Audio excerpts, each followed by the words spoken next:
right, so the first question came from Colin, Bob, Stephen, a number of people, and it's really about emergency use and peak times and priority access. Utilities are always concerned about prioritization, and the service level agreements are fine, but getting money back doesn't really solve the issue for utilities who've got to keep the lights on. So is there anything more, maybe I'll start with Brian on this, to give utilities more peace of mind? Kevin adds that in disasters, your voice cellular overloads quickly. So what's the situation when that happens and they're being used for AMI? Thank you very much. Excellent question. So there's a couple different ways to attack this question. First, as Joseph mentioned, we all have to keep in mind the message sizes are quite small that are going across the cellular network that are either doing meter reads or DR events or DA commands. So that's one thing to keep in mind, the context of the data payload. Secondly, while it's true during unplanned disaster events, you can encounter some voice situations within the affected area.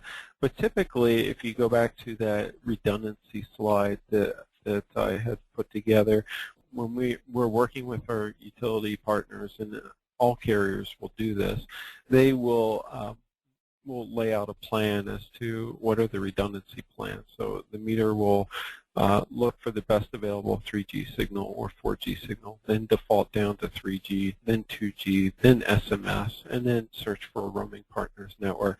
So we add multiple layers of redundancy in place that help to solve those issues during those unplanned events. And then if I could provide an anecdotal data point,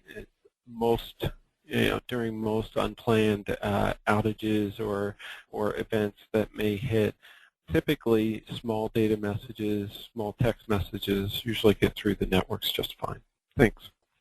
Oh, let me follow up with Matt, because we had a follow-up question from Michael who says, a lot of utilities want access to prioritize and control data, and how did you and your team address the question of prioritizing data on the public carrier networks? Unfortunately, I can't get into contract details we had with our provider, but I can assure you that we took all the requirements that were outlined in SG Network, and we asked that the vendor be accountable to those requirements and meet those SLAs. Terrific. Well, actually, let me just push back just a little bit, Brian, with a comment from someone. And some critics of cellular point to Katrina, and they said the cell companies had their mobile units ready, but the roads weren't open for a week, and so the cellular system didn't come back up. Have things improved since then? And what's for Brian? Well, it looks like we've lost Brian. All right, so let me move on here then and talk a little bit about obsolescence. Douglas asked this question, and a number of others had similar. Quality of service and length of service. How can you guarantee, or do you guarantee that, and maybe I'll start with you, Joseph, that you can guarantee performance for at least 20 or preferably 15 or 20 years? Can you explain the upgrade timeline for cellular from going 3G, 4G, LTE, but also the backwards compatibility? How long does the carrier guarantee that they'll support the technology that's chosen right now? I think you can look at what's happening in the history. Like GSM has been there for more than 20 years, or maybe about 20 years, and it is still being supported. Operators are still supporting it as one of the older generation technologies. And also, on the other hand, the development of cellular technology is done by global standard organizations. There are a lot of transparencies in it.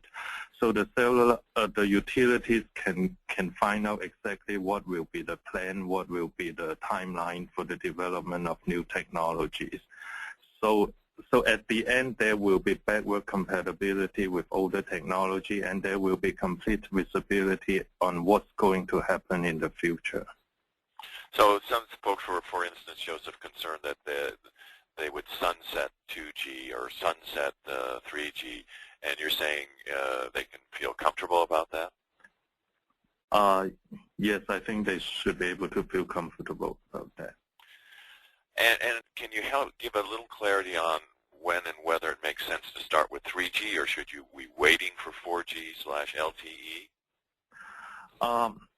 I think 3G is available right now, and it has very good coverage, particularly in U.S. and in many other countries. So I think it makes sense to start right now with 3G.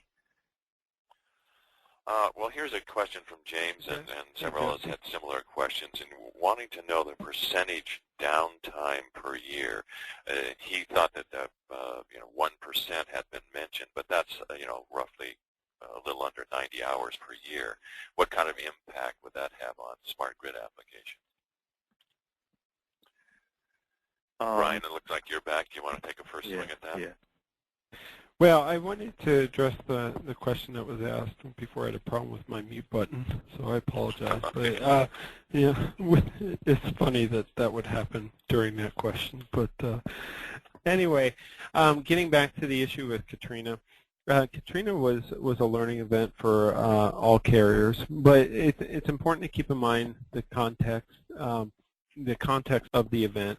First, from a Katrina hurricane and in prior events in Florida, we have learned that having hardened substations, both in terms of batteries and generation capabilities, were something that came out of those events, and those base stations in those areas are upgraded based upon the likelihood of those events to occur. But really, when you get back to carriers running towards the disaster, not away from it, in some cases, yes, there were roads that were flooded, but typically our emergency response teams are able to get through those areas and are able to deploy cell coverage that utilize satellite uplink. So unlike other industries, we're working alongside FEMA and other first responders to provide coverage and communications into those areas, because those first responders are relying on us as carriers, as a group. What about the downtime question, Brian? Certainly utilities who give their customers 99% uptime will not have very happy customers, because that 80-some-odd hours per year is rough. How does that translate over to cellular? Well, in Cellular, there are network commitments that providers will commit to. They'll commit to some network availability, and it's really done on a case-by-case basis, or working with the utility to design in what the reliability aspects are. So there's a variety of ways that you can do that. You can negotiate that in terms of network availability, network blockages, and then you can also do it in terms of the redundancy that we spoke of earlier. I think I'll ask this next one of Matt. It comes from William. And I'm not asking for any state secrets or contract details here, Matt, but there's a number of people had some confusion over pricing models. And can I ask, what was the mechanism you use? Is it on a per amount basis? Is it a per device basis? Is it a flat monthly charge? Ooh, that's going to be difficult to answer at this point.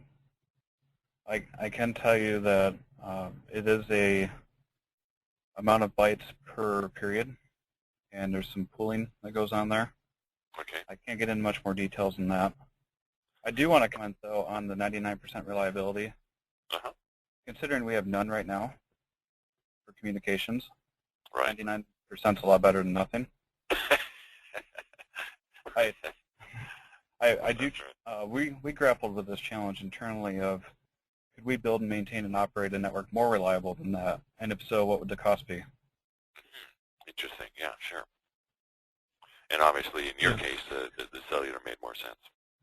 Yes, and that's probably, Michigan's kind of a unique territory with how we're laid out with carriers.